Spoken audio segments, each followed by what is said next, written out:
Biarkan masa depan datang sendiri. Jangan pernah mendahului sesuatu yang belum terjadi.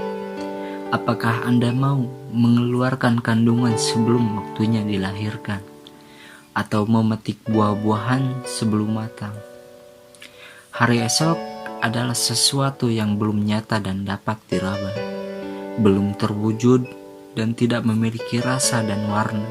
Jika demikian, mengapa kita harus menyibukkan diri dengan hari esok, mencemaskan kesialan-kesialan yang mungkin akan terjadi padanya, memikirkan kejadian-kejadian yang akan menimpanya, dan meramal bencana-bencana yang bakal ada di dalamnya?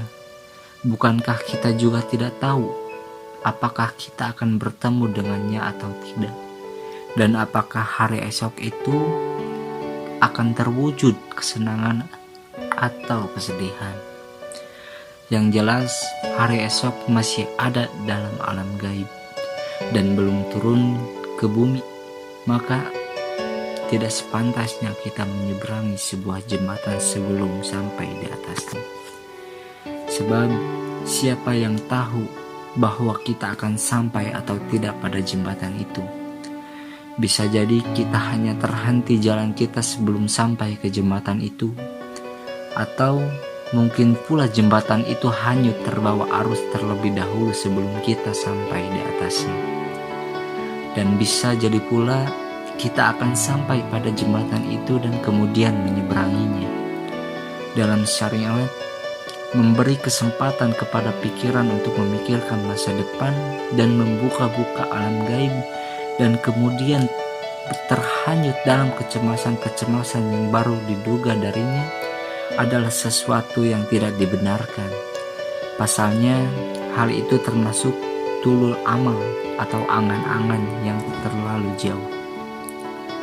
Secara nalar, tindakan itu pun tak masuk akal, karena sama halnya dengan berusaha perang melawan bayang-bayang. Namun, ironis, kebanyakan manusia di dunia ini justru banyak yang termakan oleh ramalan-ramalan tentang kelaparan, kemiskinan, wabah penyakit, dan krisis ekonomi yang kabarnya akan menimpa mereka, padahal semua itulah hanya bagian dari kurikulum yang diajarkan di sekolah-sekolah setan. Mereka yang menangis sedih menatap masa depan adalah yang menyangka diri mereka akan hidup kelaparan, menderita sakit selama setahun, dan memperkirakan umur dunia ini tinggal 100 tahun lagi.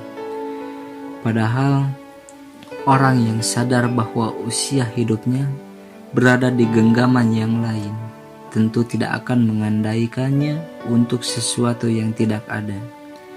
Dan orang yang tidak tahu kapan akan mati tentu salah besar bila justru menyibukkan diri dengan sesuatu yang belum ada dan tak terwujud.